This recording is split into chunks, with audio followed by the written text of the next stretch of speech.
From Hollywood, it's time now for... Johnny Dollar. Earl Poorman, Johnny. In Sarasota? That's right. Florida? Where else? Well, hi, Earl. How are things in the land of infernal sunshine? What do you mean, infernal? Well, it's got pretty hot down there these days, isn't it? Makes good fishing weather, Johnny. Yeah, but without a case to work on, what possible excuse would I have? Maybe I have one for you. Oh? Yeah. And maybe it's murder. Earl, I'll be down on the next plane.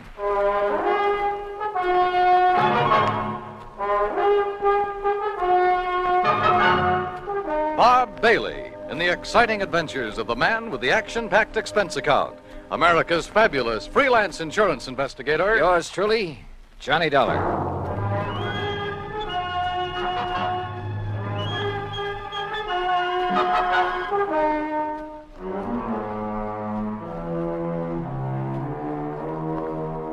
Expense account submitted by Special Investigator Johnny Dollar to Tri-State Life and Casualty Company Branch Office, Sarasota, Florida. Following is an account of expenses incurred during my investigation of the Parley Barron matter.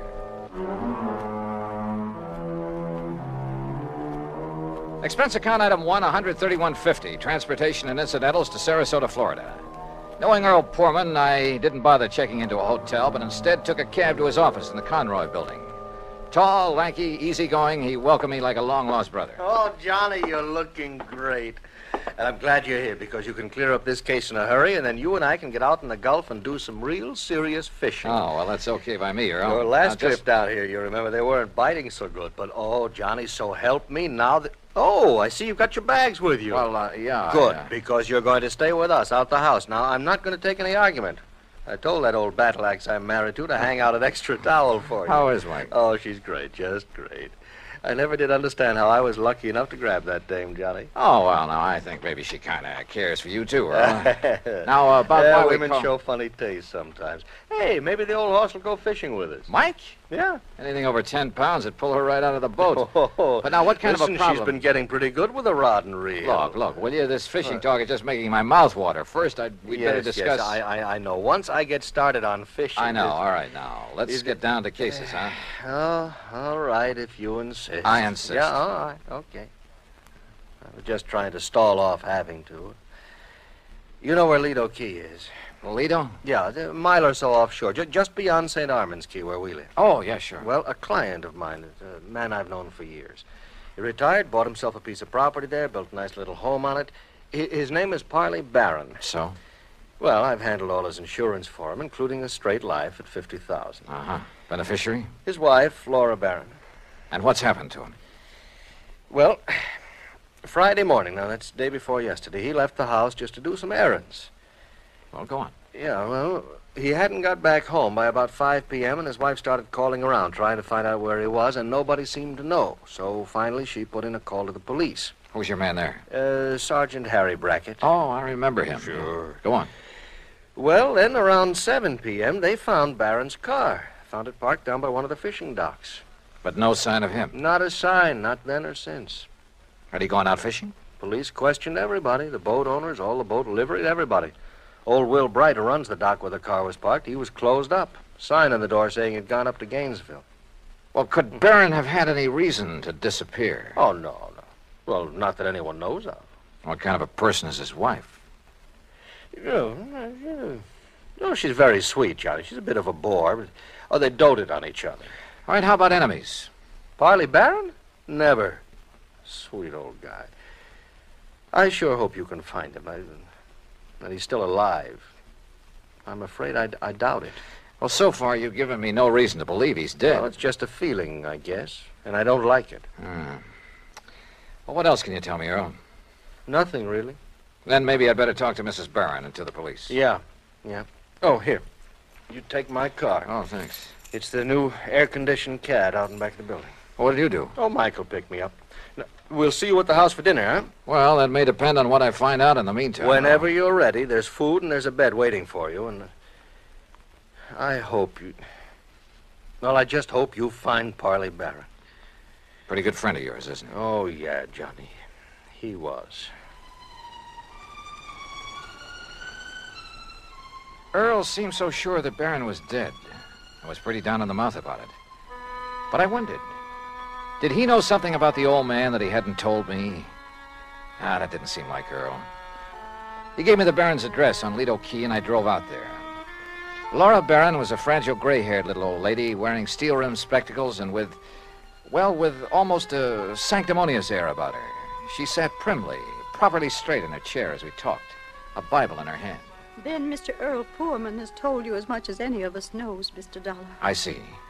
But even the smallest bit of information may hold the key to finding your husband. Only prayer can help us now, Mr. Dollar, or help him if he's gone to the great beyond. Well, tell me, how was he dressed on Friday morning when you last saw him? As you see him in the picture there on the table, in old gray pants and a rather tattered sport shirt and that old straw hat. That shirt is blue? Yes. He was so happy the day that picture was taken. He just finished making an addition to our dock with his own 2 hands. He was so proud. Now... Yes, I'm sorry. He'd hoped to get his own little boat, too, for fishing. He loved to fish so. Yes, well, tell me, please, do you know of anyone who might have wanted to harm your husband? Oh, dear, no, Mr. Dollar. And you'd had no argument or disagreement with him before he left here that morning, huh? We had no disagreement even about little things in 41 years of blessed marriage. Not even about his work. I see. What did he do before he retired, Mrs. Barron? I had hoped you wouldn't ask that because I've always felt that the good Lord wouldn't approve. Of his work? I'm a very religious woman, Mr. Dollar, and as I say, in 41 years we never questioned one another's thoughts or actions. But... What was your husband's work? I won't say that it was sinful, because he wasn't a sinful man. Parley was a good man, and many times he made it plain that his work helped to save lives, too. And I accepted it because he felt he was doing right. Yeah, well, you still haven't told me, Mrs. Barron. Always deep in my heart. Mr. Dollar. Yes? Have you thought that perhaps it may have been the intercession of divine providence that has taken Parley from us?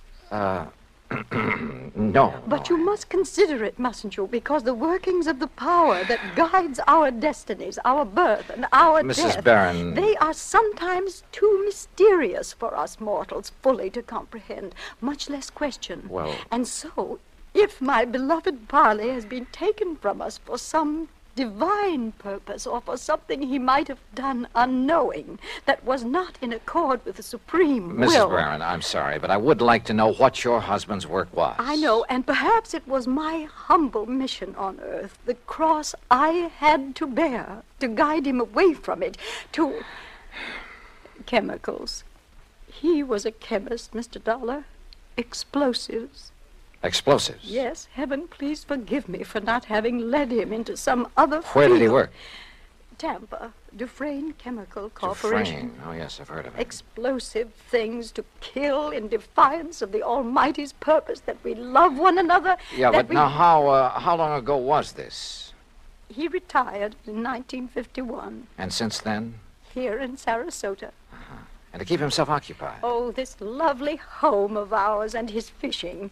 Though he never caught anything. Oh, I see. Never caught anything, Mr. Dollar. Do you suppose that was some retribution for the work he had done so long, for some error in his living or thinking? Well, well, who knows, of course. Yes, who knows?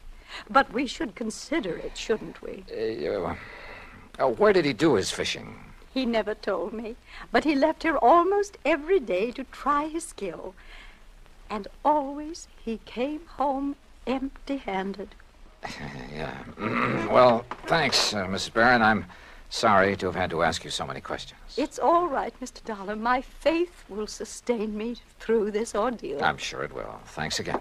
Here, you must take some of these pamphlets with them. Oh, read them. Any aid to piety of the mind is good for all of us. Yes, well, thanks. The inspired word may help us all. Oh, sure. Thanks. Thanks very much.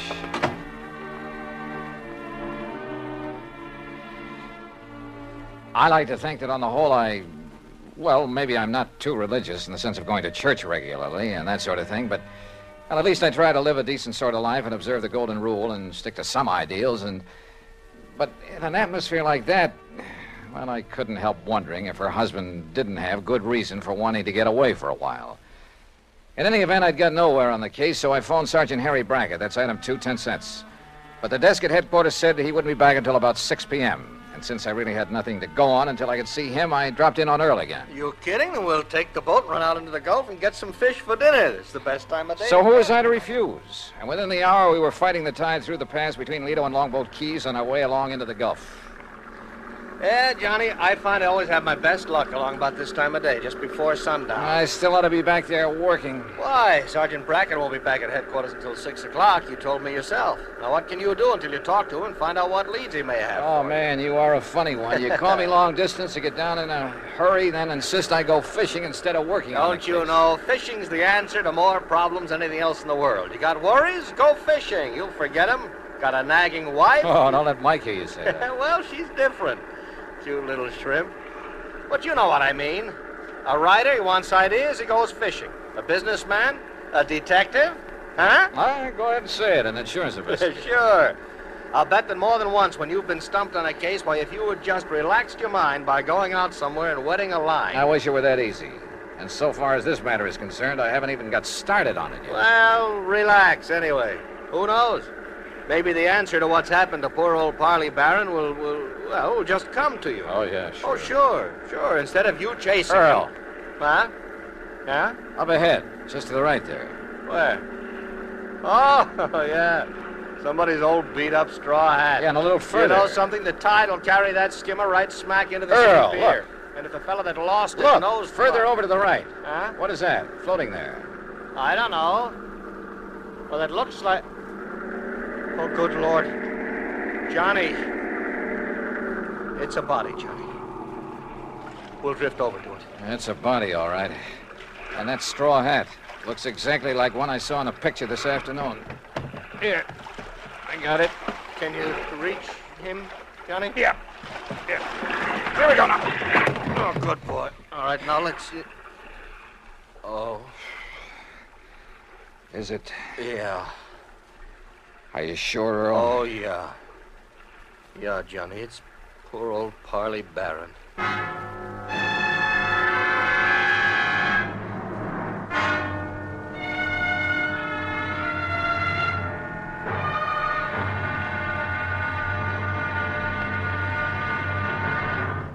Act 2 of yours truly, Johnny Dollar, in a moment.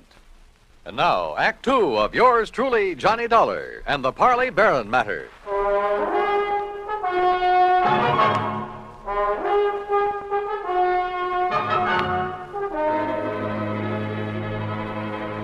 Two days' exposure to the elements and the creatures of the sea had made almost unrecognizable a body that Earl Portman and I found floating in the Gulf of Mexico off Sarasota, Florida.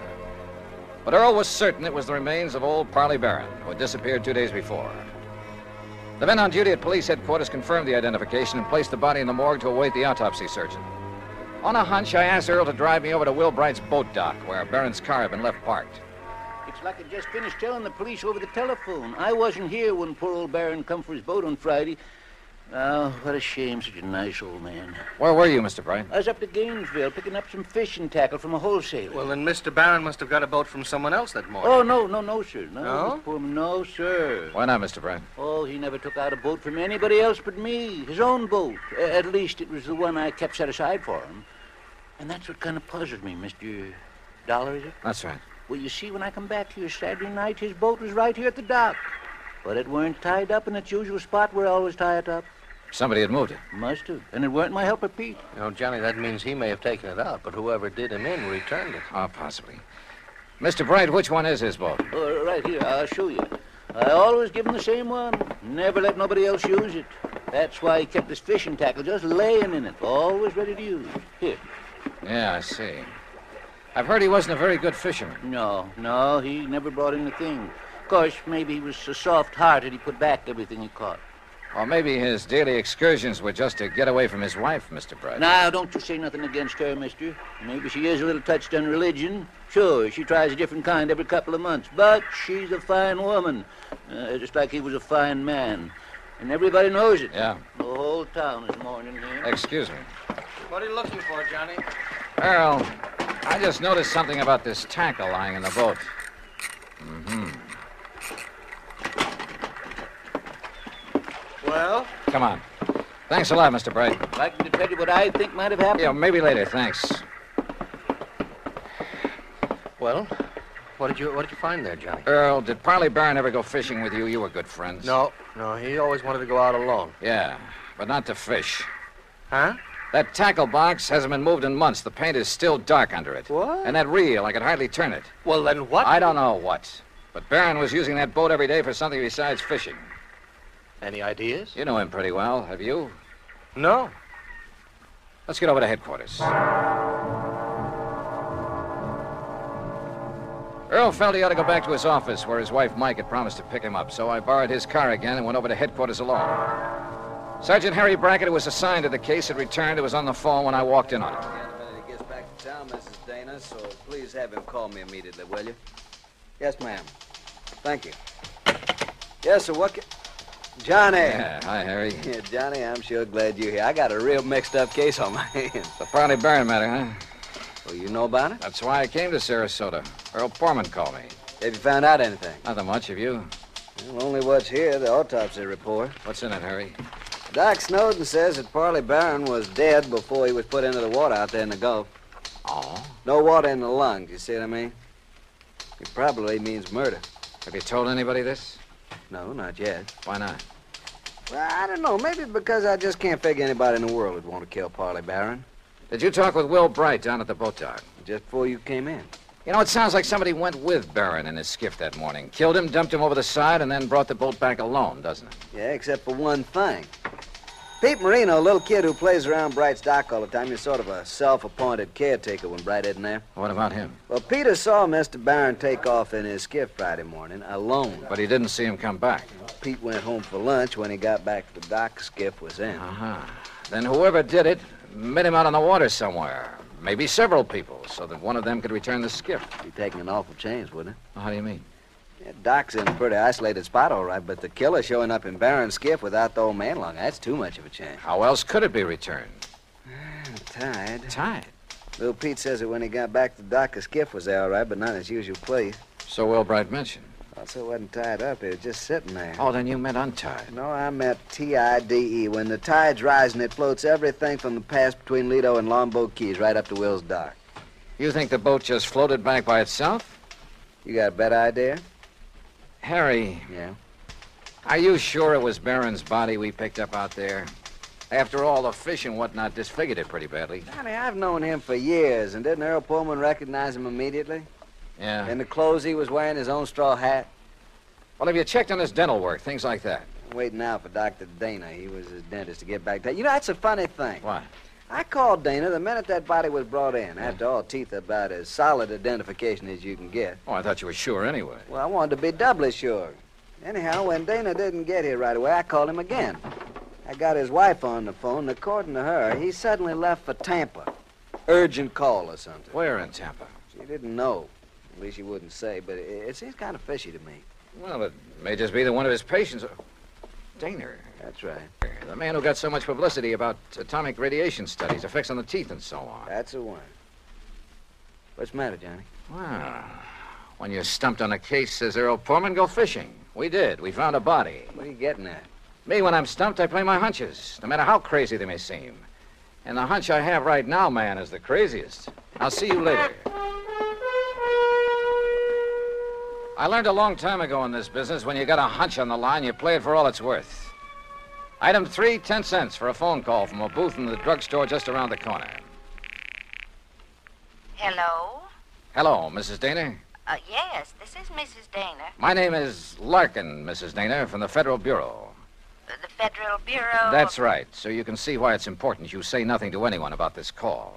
Well, how can I be sure you I'm are? simply checking to make sure your husband has followed instructions. Oh, I see. Has he left for Tampa? Why, yes, the minute he got the phone call. Did he tell you who called?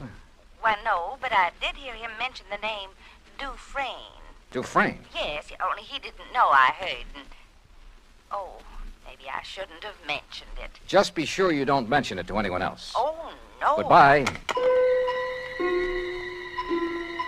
Item 4, 390 at the sign of the Flying Red Horse on the way to Tampa. The least I could do for the use of Earl's car was fill the gas tank. On expense account, of course. The FBI gag had worked before, so I used it again to bowl my way through the gate at Dufresne Chemical Corporation and to the office suite of Dufresne himself. I wasn't at all surprised to see activity in the suite despite the late hour. Sir, are you the man the front gate just called about? Yes, that's right, FBI. Which is the door to Mr. Dufresne's office? Well, I'm afraid he has some people with him, sir. What did you say your name is? Never mind. Is this the door? Sir, please, you'll have to wait. Come in, Mr. Dollar. Come in. Oh. I'm Arnold Dufresne. This is Dr. Dana, and this is Mr. McLaughlin of the Federal Bureau. How are you? We've been expecting you. Oh, have you? Sit down, Dollar. I guess this is your show now, McLaughlin. My credentials, Mr. Dollar. First, I suppose I should prefer charges against you for impersonating a member of the Bureau. Yeah, well, I can hardly say that I blame you, though, under the circumstances. Incidentally, our man in Sarasota's had quite a time keeping track of you. You mean there was a tail on me? From the moment you arrived. No kidding. We didn't dare take the chance that you might upset things for us. After all, you've a reputation for being pretty sharp. We should have anticipated that you might be called in on the case, but though we planned things very carefully, we, shall we say, overlooked you. Even as we almost slipped up with Dr. Dana here, who would identify that body. Look, will you please tell me what this is all about? A man named Poorman called you in Hartford and asked that you come here to investigate the disappearance of his old friend and client, Parley Barron, right? Yeah, that's right. Now, where is he? What happened to Barron? Do you know? We do. And we were afraid you might find out and let the, shall we say, cat out of the bag. That is why we were all ready to send for you to come here, but, well, as it turned out, you came all by yourself. Mr. McLaughlin. Parley Barron, by the way, Mr. Dollar, is all right, alive, healthy, and happy. Then that body we picked up? Dressed in his clothes? During the last war, Mr. Barron, as a research chemist, made vitally important contributions to our, or shall we say, national security. Oh. He was too valuable a man to lose, even though his wife objected to his work for religious reasons. Yeah, I gathered that from talking to her. Or perhaps you even thought she might somehow be implicated in his disappearance. The thought certainly entered my mind. Well, in any event, so that he could continue to have a happy home and at the same time carry on his tremendously important work, we arranged for the little deception that has been going on for some years now. His so-called daily fishing trips. That's right. But each morning in a small hidden cove, I needn't tell you where, he was picked up and brought here to Tampa to carry on his work. Well, I'll be darned. No one was the wiser. Even our, shall we say, competitor nations in atomic and missile research, who were bound to keep tabs on such a man, they knew only that he was working for the Dufresne Chemical Corporation. They did know that, huh? Well, we must suppose so. International espionage is pretty well organized these days. Ah. But now this disappearance, Mr. McLaughlin. Changes in plans for nuclear developments had made it mandatory that he spend some time in, elsewhere. Where? Well, shall we say, somewhere in New Mexico, something like that. So to openly send him there would have indicated to our competitors what these new developments could be. That had to be avoided at any cost. Therefore, the plan for his disappearance was carefully worked out and carried out. Then whose body was it we picked up? Well, some poor, unidentified old derelict who was on his way to Potter's Field. I see. Well, believe me, if the Bureau functions this thoroughly in everything it does... Oh, we try. Well, what about Mrs. Barron? Oh, she'll bear up. We, of course, made sure of that in the beginning. And then when her dear husband does return... When will that be? When his work is finished. And, of course, that'll be too late for our friends across the sea to catch up with us, and we've worked out a completely plausible story to cover his absence. Oh, I'm sure you have. Now, Dr. Dana here will return to Sarasota in the morning. He will confirm identification of the body that was fished from the sea with only sufficient reservation to protect his professional reputation when Parley Barron reappears. All right. Now, when an insurance claim is filed on Barron... Well, I'm sure Mrs. Barron won't file for some time, unless urged to by your friend Poorman. Oh, I can prevent that without telling him anything. That's fine. What's more, with the penchant that some companies have for... shall we say, slow action on claims? Well, don't let them hear you say that. Well, Barron will be back before you need to worry about it. Now, is that okay with you, Mr. Dollar? Shall we say, okay. And once more, I tip my hat to the FBI.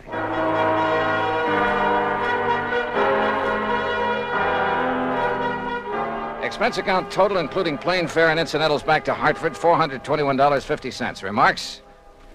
For obvious reasons, I have used fictitious names throughout this report, and of course delayed filing it until obtaining official clearance.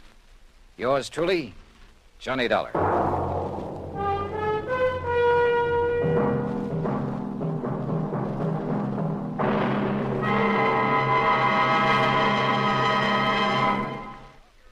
And now here's our star to tell you about next week's story. Next week, a strange old character, the most beautiful girl I've ever met, and money all over the place. Counterfeit. Join us, won't you? Yours truly, Johnny Dollar.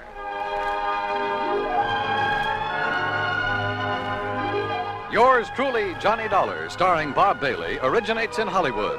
It is produced and directed by Jack Johnstone, who also wrote tonight's story. Heard in our cast were Virginia Gregg, Jeanette Nolan, Will Wright, Barney Phillips, Lawrence Dobkin, Stacey Harris, and Harry Bartell. Musical supervision is by Amerigo Marino.